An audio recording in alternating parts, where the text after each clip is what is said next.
Working the night shift was never something I dreamed of, but the pay was decent, and I needed to cover my bills. It's one of those roadside gas stations in the middle of nowhere, surrounded by trees and darkness.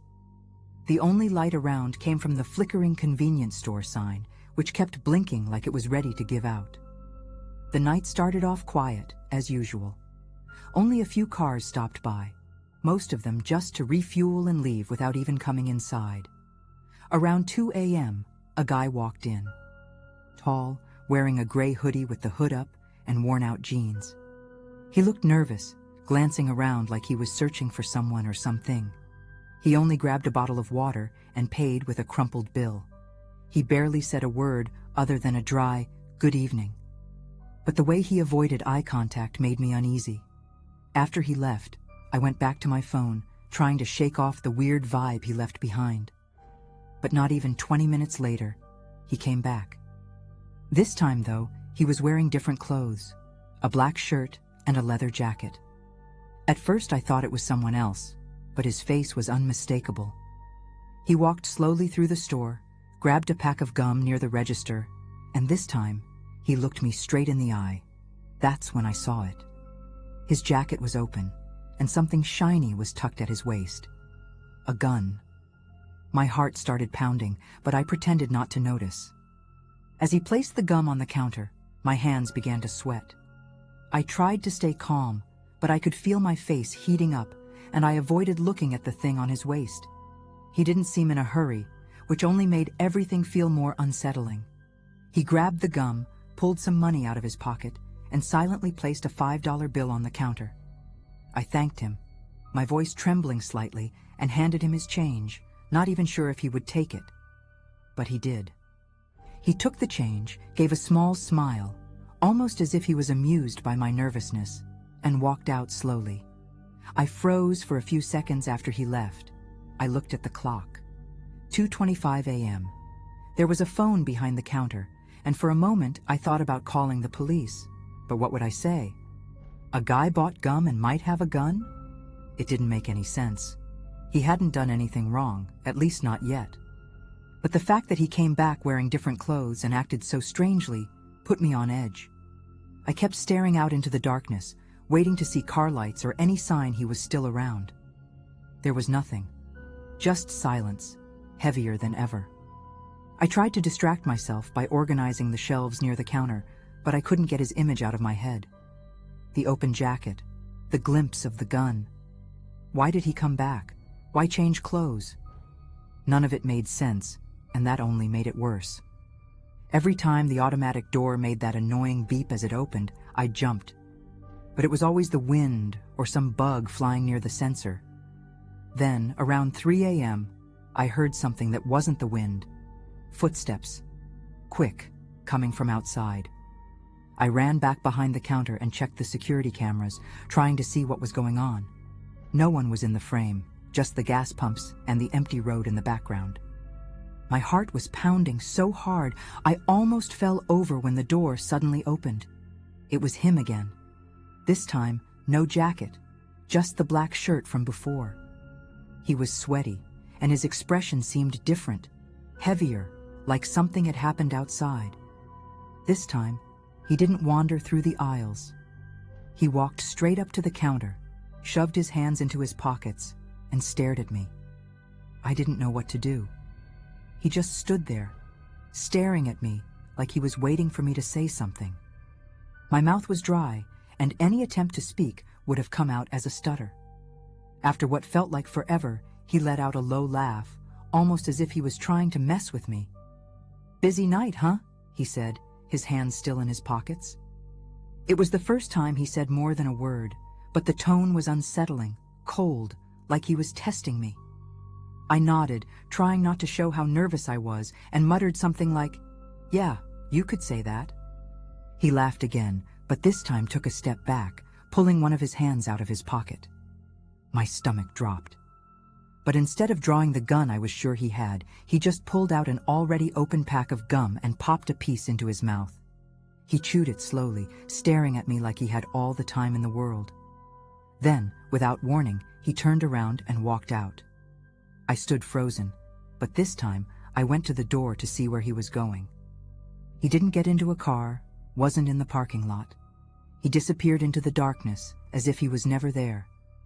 I stood by the door, waiting to hear the sound of a car starting, or some movement that would prove he was still around. But there was nothing. The silence was suffocating, broken only by the hum of the fluorescent lights in the store. I went back to the counter and tried to make sense of everything.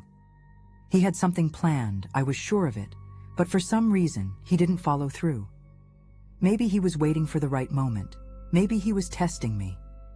The image of the gun at his waist wouldn't leave my mind, and that small smile he gave before leaving felt like he was mocking my fear. Around 3:30 a.m., I decided to check the security cameras again. I rewatched the moments he entered and left. The first time, in the gray hoodie.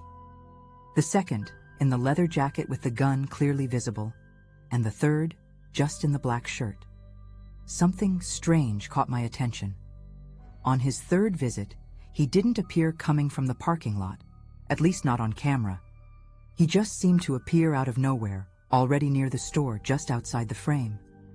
My stomach churned.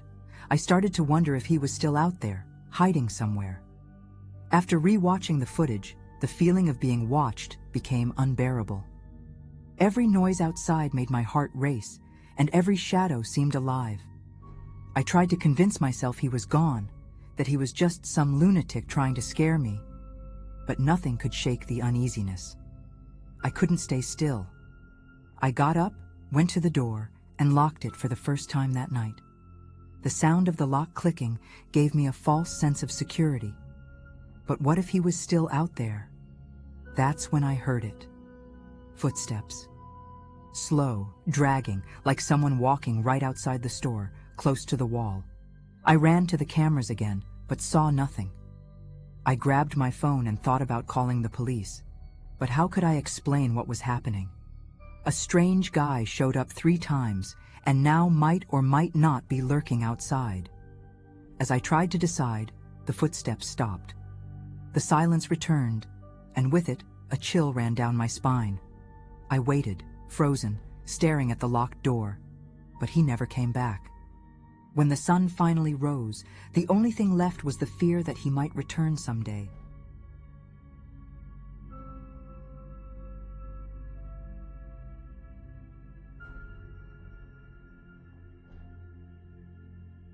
I worked as a cleaner at a Montessori school for a few years, and I never thought such a peaceful place could leave me so shaken. My shifts were always at night, after the students had gone home, and the halls were quiet. It was just a normal routine, nothing special. But that night, something felt off. As soon as I walked in, I felt this strange uneasiness, like the air was heavier than usual. I thought it was just exhaustion. I went about my work, cleaning one classroom at a time, listening to the sound of water in the mop bucket and the squeaking of the mop on the wooden floor. Everything was normal until, around 9 p.m., a phone started ringing. The sound came from a room at the end of the hall. At first, I was confused because I knew everyone had left, and that room had been locked since earlier in the day. I walked over, convincing myself that someone must have forgotten their phone. But when I opened the door, it wasn't a cell phone. It was the classroom's landline ringing. I don't remember ever hearing that phone ring before, maybe because it was never used. I picked it up hesitantly and said a nervous, "Hello." On the other end, a woman's voice quickly responded, thanking me for answering. She introduced herself as a teacher named Emily and said she was locked in one of the rooms. My heart raced. I had never heard of a teacher named Emily at that school. I asked the voice for more details, trying to stay calm, but my hands were already sweaty. She said she was trapped in the art room on the 2nd floor and needed help getting out. My first instinct was to believe her. After all, who would lie about something like that? But as I climbed the stairs, something started to bother me. I knew all the teachers at the school, even if only by sight, and there was no one named Emily. Still, I decided to check it out. When I got to the 2nd floor hallway, the silence was so complete that even my breathing sounded too loud. I opened the art room door slowly, expecting to find someone inside, but it was completely empty. Everything was in its place, no one there. I pulled out my phone to call the principal, thinking he might know what was going on. But before I could dial, the landline started ringing again. This time, the sound came from another room, 2 doors down. I froze for a few seconds, feeling a chill run down my spine. The only thing that made me walk to the other room was the thought that, if this was some sort of prank, I needed to put an end to it quickly. When I entered the room, the phone had already stopped ringing. It was dark inside, but something in the air felt strange. A faint smell of burnt chalk mixed with mildew. Before I could leave, I heard a soft sound, like faint footsteps, coming from the hallway I had just walked through. That feeling of being watched started to consume me. I walked back to the hallway, trying to convince myself the footsteps were just my imagination. When I got to the doorway, I looked both ways and saw nothing. The place was as empty as it should be. But then, the phone started ringing again, this time coming from the music room at the end of the hall. I don't know what gave me the courage to go there, but my curiosity mixed with a sense of duty, like I needed to figure out what was happening. I opened the door slowly, and there it was, the landline phone on the teacher's desk, ringing insistently. I picked it up again, and the same voice spoke, but this time it sounded different, more hurried, almost desperate. "You need to help me," she said, as though on the verge of panic. I asked her where exactly she was, and her answer sent chills through me. "I'm in the music room. With you." My hand froze on the phone, and my eyes scanned the entire room. There was no one there. My heart was pounding so hard I could barely hear my own thoughts. Before I could say anything, the call disconnected. That's when I noticed something at the back of the room. The instruments were all covered, as they should be, but the grand piano had its lid open, and one key was pressed down, emitting a continuous, muffled sound. I knew no one had touched it. I had been alone the whole time. I just wanted to get out of there. I grabbed my bag and ran toward the staff room, thinking I could call someone for help and leave the school as fast as possible. As I descended the stairs, I heard another noise behind me. Something hit the floor with a loud crash, like a chair being knocked over. I instinctively turned around and saw one of the second-floor doors swaying slightly, as if someone had just passed through it. The air felt heavy, and I had that kind of chill that you can't explain, like the atmosphere itself was pushing me to leave. When I got to the staff room, I went straight to the locker where I kept my belongings. As soon as I opened it, the landline in that room started ringing too. I knew I shouldn't answer it, but I couldn't help myself. Curiosity and fear mixed together, and before I realized it, I was holding the receiver to my ear. "Why did you leave?" the voice asked, softer this time, almost a whisper. It was the same woman, but something about her tone was different, colder, more unsettling. "I need you. Don't leave me alone here." Before I could respond, something metallic clattered on her end of the line, sharp and abrupt. I hung up immediately and threw the receiver back onto the cradle, trying to convince myself none of this was real. I had to get out of there. I grabbed my bag tightly and rushed to the main door, but when I reached it, something made me stop. The door, which should have been unlocked, wouldn't budge. I tried turning the handle with all my strength, but it wouldn't move, as if it were stuck. I looked back and felt a wave of dread wash over me. All the lights in the hallway had started flickering, one by one, until the entire place was plunged into darkness.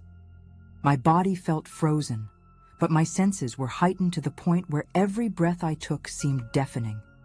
The silence was broken by a soft, unsettling sound. Murmurs, faint but unmistakable, coming from everywhere and nowhere at once. They seemed to be closing in. With no other options, I bolted into the nearest room and locked the door behind me.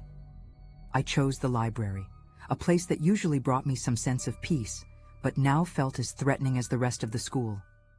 I leaned against the door, trying to steady my breathing. The room was dark, except for a dim emergency light in the corner. As my eyes adjusted, I noticed something that made my stomach drop. One of the chairs at the back of the library was turned toward me, as if someone had just been sitting there. Worse, There were wet footprints on the carpet near the chair, leading toward where I stood. I knew they weren't mine. As I stared at the footprints, I heard a faint noise from the hallway. It was a whisper. No, several whispers, all overlapping and impossible to understand. I closed my eyes for a moment, trying to convince myself it was my imagination. When I opened them, the footprints on the carpet had changed. They had been facing away from me before, but now they seemed to lead toward me. I took a step back, unable to tear my eyes away until I stumbled into one of the library tables. The sound echoed through the room, and the whispers in the hallway stopped instantly, replaced by a crushing silence. Then I heard something worse. Footsteps, slow, deliberate, coming down the hallway toward the library. I panicked and turned the key in the door, locking it as quickly as I could. I stepped back, nearly tripping again, as the footsteps stopped right outside the door. I could hear faint breathing, shallow and uneven, on the other side. Was it a person? Something else? I don't know how long I stood there, frozen, but the next sound almost made me scream. A knock, sharp and heavy, against the door. Then another, and another. Each knock was louder than the last, making the door rattle as though it was about to give way. My entire body was frozen in fear, but my mind was screaming for me to do something. I grabbed my phone with trembling hands, almost dropping it, but there was no signal, as if something was blocking the connection. That's when I noticed something even more terrifying. The breathing on the other side of the door had stopped. The knocking also ceased, but the silence that followed was somehow worse. The feeling that someone or something was still there, waiting, was unbearable. Then, in the dark, I heard the voice again, but this time it wasn't coming from the phone. "You shouldn't be here." The words came from a corner of the library, barely illuminated by the emergency light. I turned toward the sound and, for a brief moment, I swear I saw a figure moving between the shelves. My instinct was to run, but my legs felt like they were made of stone. The figure vanished as quickly as it had appeared, leaving only the faint sound of the shelves swaying slightly, as if something had brushed past them. I tried telling myself I was imagining things, but the smell of mildew mixed with something metallic, like blood, was real. I knew I had to get out before it was too late. I summoned every ounce of courage I had left and ran to the nearest window, thinking I might be able to escape that way. But when I got there, I found the windows locked with chains I'd never seen before. I looked around frantically, searching for another way out, but the library felt more oppressive with every passing second, like the room itself was closing in on me. Then I heard it again, a faint, dragging sound coming from behind me. I turned slowly and saw something that still haunts me to this day. A shadowy figure, elongated and formless, crawling across the floor and up the walls as though it were alive. There was no light source to cast that shadow. It was just there, moving toward me. Without thinking, I bolted for the library door, no longer caring what might be on the other side. I turned the key so hard I thought it might break, but the door finally opened. When I stepped out, the hallway was pitch black, except for a single point of light near the main exit. I ran toward the light, feeling like something was just inches behind me. Each step echoed in the silence, but somehow it didn't sound right. It was as if there were more footsteps than just mine. I didn't dare look back. I just kept running, focused on reaching that light before it was too late. When I finally reached the light, I realized it was coming from a flashlight lying on the floor near the main door. I picked it up with shaking hands and pointed it at the door, hoping to find an escape. But the handle was covered in something black and oily, like soot or grease. I turned it with all my strength, but it still wouldn't budge. That's when I heard it again. The footsteps. Slow, steady, coming from behind me. The flashlight flickered, reflecting in the glass of the door, but I couldn't see anything immediately. I turned around slowly, aiming the light down the hallway, and froze. Standing in the middle of the hall was the shadow I had seen in the library, but now it looked more solid, almost human. It was tall and thin, but its edges shimmered, and moved erratically, like smoke caught in the wind. Even without eyes, I could feel it staring at me. A coldness deeper than anything I'd ever felt washed over me. The flashlight began to flicker again, and the shadow took a step toward me. That's when I panicked. I started screaming, banging on the door, begging for it to open, as I felt the presence closing in. Then the flashlight went out completely, and everything went silent. The silence felt like it lasted forever, but it was only a few seconds before something even stranger happened. A low humming sound began to fill the air, coming from every direction. It was like a chorus of voices, distorted and impossible to decipher. I turned back to the door, pounding on it with all my strength, desperate to get out. Then I felt it, a cold, soft touch on my shoulder. It wasn't violent, but it was enough to freeze me in place. I didn't dare look back. My legs gave out, and I collapsed to the floor, clutching the door handle like it was my last hope. And then, suddenly, it all stopped. The humming, the footsteps, the oppressive feeling of being watched. Everything vanished. When I finally gathered the courage to look behind me, the hallway was empty. The flashlight, which had fallen next to me, flickered back on, its beam revealing nothing but the silent, still corridor. Then, I heard a soft click from the door behind me, as if it had been unlocked. I scrambled to my feet, turned the handle, and ran outside without looking back. I didn't stop running until I was in the parking lot, gasping for air. I don't know what happened in that school that night, and I still can't explain it.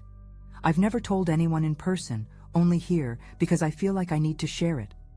All I know is I never went back, and I hope I never hear that voice again.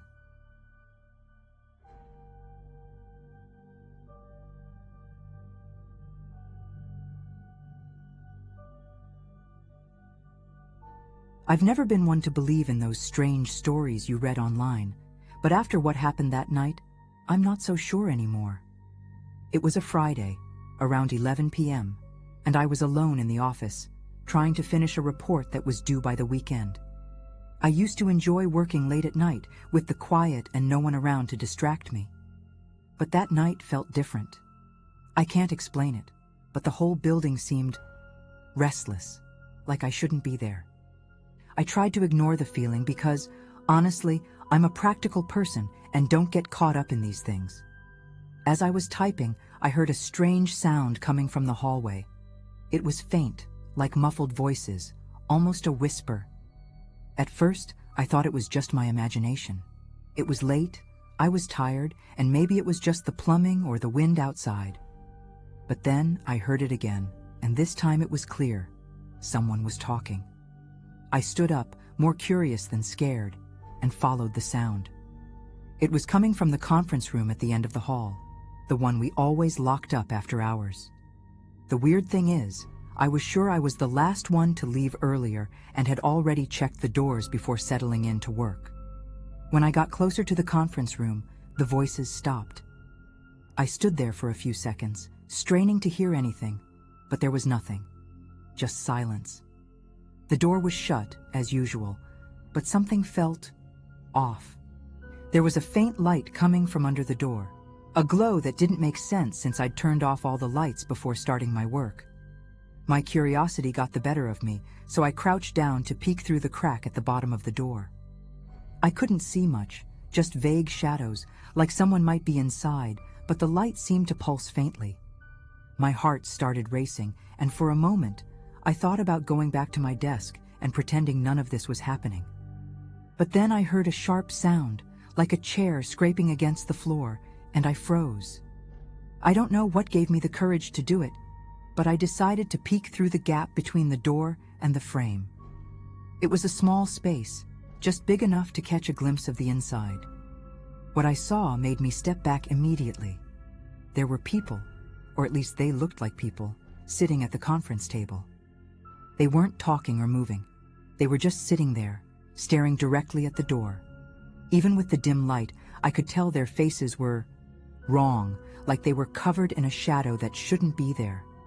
They didn't blink, didn't breathe, but I could feel they knew I was watching.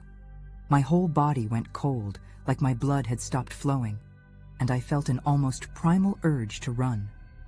I slowly backed away, trying not to make any noise, but it felt like every step echoed through the entire hallway. Every second that passed, I was convinced they were watching me, even though they couldn't see me directly. My first instinct was to grab my phone and call the building's security, but of course there was no signal. That had never happened before. I stood there for a few moments, torn between running for the exit or going back to my desk and pretending this wasn't real. But something inside me, maybe pure curiosity or sheer stupidity, made me stay. I needed to know what was going on, even though every fiber of my being screamed at me to leave. I walked back to the door, but didn't look directly this time. I just stood there, trying to hear anything. That's when I realized the silence wasn't normal. It was absolute, suffocating, like the entire building had gone still. Not even the hum of the fluorescent lights, which was always present, could be heard. Then, out of nowhere, a faint scratching sound started, like someone was dragging their nails across the surface of the table inside. The sound was uneven, almost maddening, but at the same time, deliberate. It was impossible to ignore. My heart was pounding, and my legs started to shake. I wanted to believe it was some kind of prank, maybe the security guards trying to mess with me, but deep down, I knew it wasn't. The scratching got louder, more frantic, as if multiple hands were clawing at the table at once. My head began to ache, the noise piercing straight into my bones. And then, everything stopped. The silence returned, heavier than before. That's when I saw it. A shadow moved across the gap at the bottom of the door. It was large, much larger than any person could be. My entire body froze.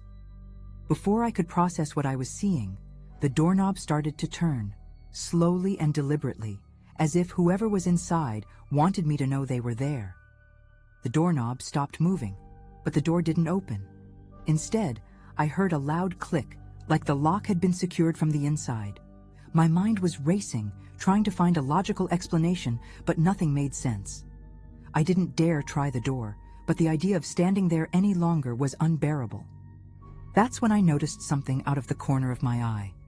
The hallway around me seemed darker, as if the light was being drained from the space.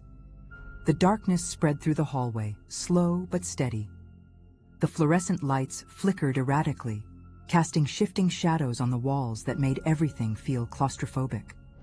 My instinct was to run, but I was paralyzed, afraid that any movement might draw attention to me, even though I had no idea what was out there. I started to back away, keeping my eyes on the door, but the further I retreated, the heavier the air around me felt. My chest ached, as if something was pressing down on it, making it hard to breathe. And then I heard it again. The sharp scrape of a chair, followed by a single, deliberate step, like someone inside was standing up. That sound broke my trance. I turned and sprinted back to my desk, grabbing my things in a panic. I didn't know where to go, but I knew I couldn't stay. My hands were shaking so badly that I struggled to unlock my drawer to grab my keys. That's when I noticed something even more terrifying. The desk lamp I had been using was now off. It had been on the entire time. The only light left came from the hallway, and even that seemed ready to go out. I didn't bother shutting down my computer or packing my bag. I grabbed my keys and bolted for the elevator, but, of course, it wasn't working. I was trapped on that floor with whatever was following me. With no other choice, I headed for the stairwell. Every step I took felt like it echoed unnaturally loud, and worse, I could hear another sound. Between each of my steps was a lighter, fainter one, like something was following me. I tried to go faster, but my legs felt like they were moving through molasses. When I finally reached the ground floor, I shoved the door open and stumbled into the main lobby. It was completely dark, except for the faint green glow of the security cameras. Desperate, I ran to the panel to see if I could figure out what was happening. But what I saw made my blood run cold. Every camera feed showed the conference room. The light inside was gone, but the figures were still there, motionless. Then I saw something on the hallway camera that made my stomach drop. There was a shadow, standing perfectly still in the middle of the corridor, facing the stairs. It didn't move, but I could feel it watching me. I dropped the monitor and bolted for the front door, convinced I'd lose my mind if I stayed there another second. When I reached the glass doors that led outside, I froze again. They were locked. They were never supposed to be locked from the inside.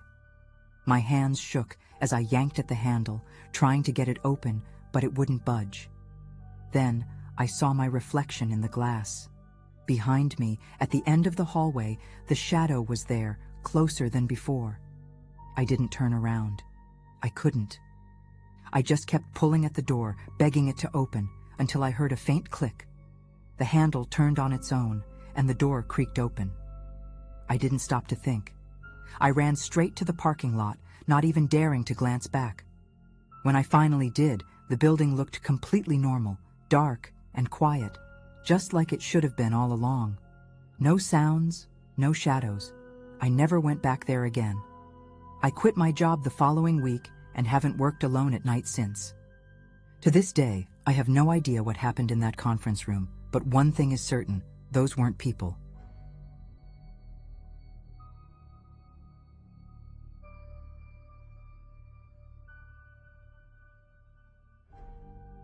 I work as a cybersecurity analyst, and my night shifts are usually uneventful, just me and the blinking screens. That night, everything seemed normal until around 2 in the morning, when I heard a sharp knock at the back door of the office. It was an odd time for any kind of delivery, and honestly, we rarely use that entrance. I immediately checked the security cameras, feeling a bit uneasy, and saw someone standing there in a generic delivery uniform holding a package. He knocked again, more insistent this time, and said something I couldn't quite make out through the faulty intercom audio. I grabbed the intercom headset and asked what he wanted. He responded politely, saying he had a package for me. That was strange because I wasn't expecting anything, and honestly, no one ever sends deliveries to the office at that hour. When I asked who the package was for, he hesitated before saying my name, but the way he said it felt forced, like he was reading it or making it up. That's when I got that weird chill down my spine. I told him I wasn't going to open the door, and that if it was important, he could return during regular business hours. The guy stood there for a few seconds, staring directly at the camera, before turning and disappearing from my view. After he vanished from the camera, I tried to get back to work, but the strange feeling lingered. To be honest, my office building is pretty isolated. There's just an empty parking lot out back and some trees that make the place feel creepier at night.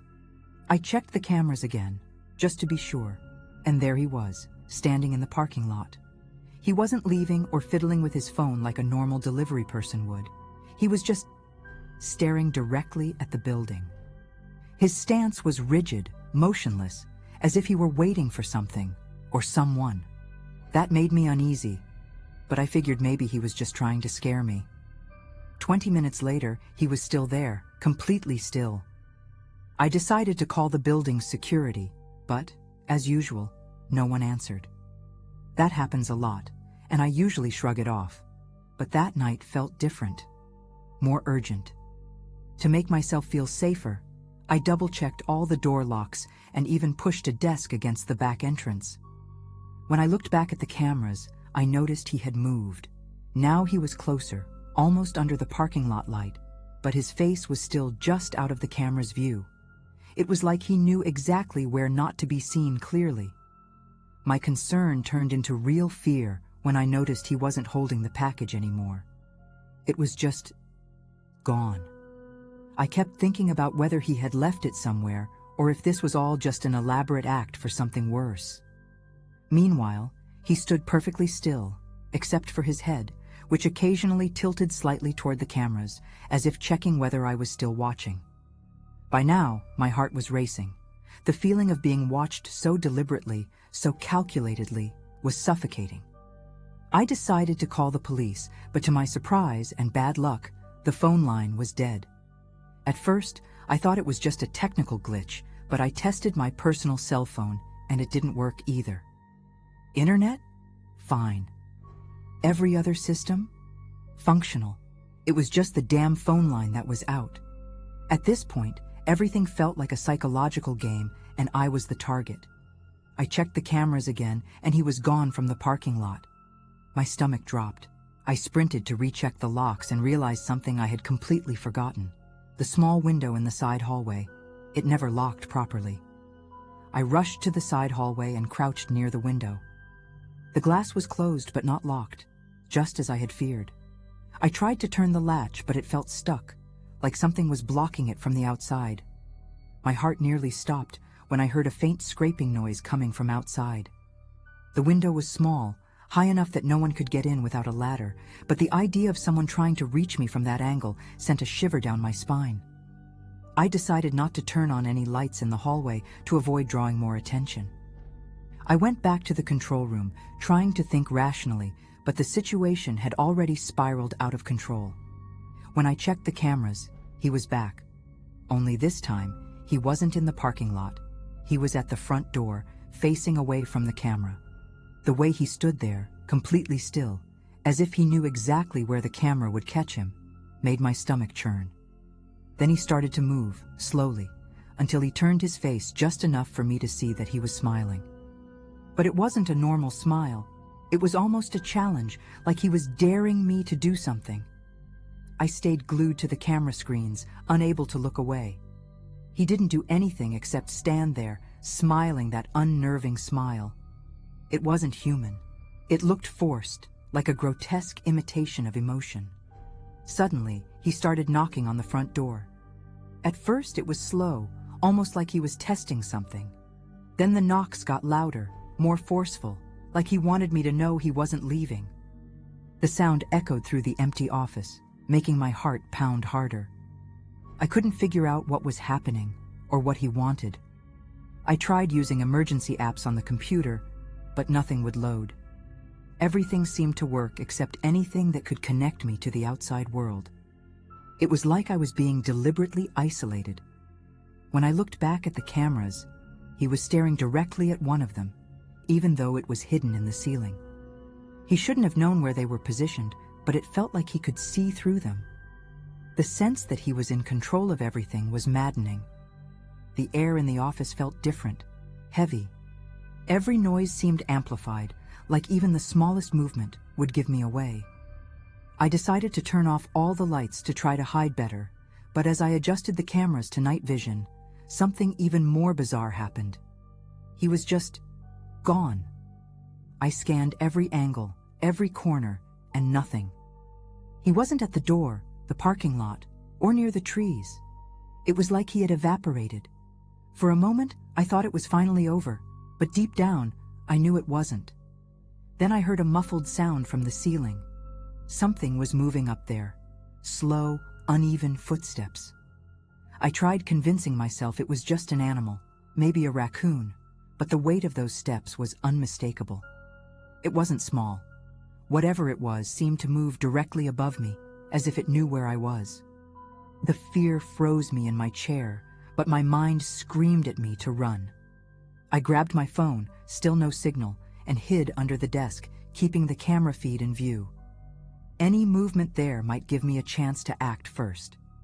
I didn't move. Every muscle in my body felt locked, like something was holding me down. The silence was deafening, and even my breathing felt muffled. The air had turned icy, but it wasn't a normal cold. It felt like it was coming from inside me, draining all my energy. I finally worked up the courage to turn my head, slowly. But the room was empty, or so it seemed. The feeling of being watched was suffocating, like someone was standing just out of view, inches away. Suddenly, I heard something scratching the floor behind me, followed by a faint whisper I couldn't make out. That was enough to make me run. I don't know where I found the strength, but I bolted out of the control room toward the emergency exit. I didn't look back, not even once. When I finally got outside, the fresh air hit me like a punch. I looked around, but the parking lot was empty.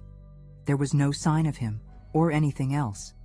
It was like the terror had been trapped inside the building, as if it had never existed at all.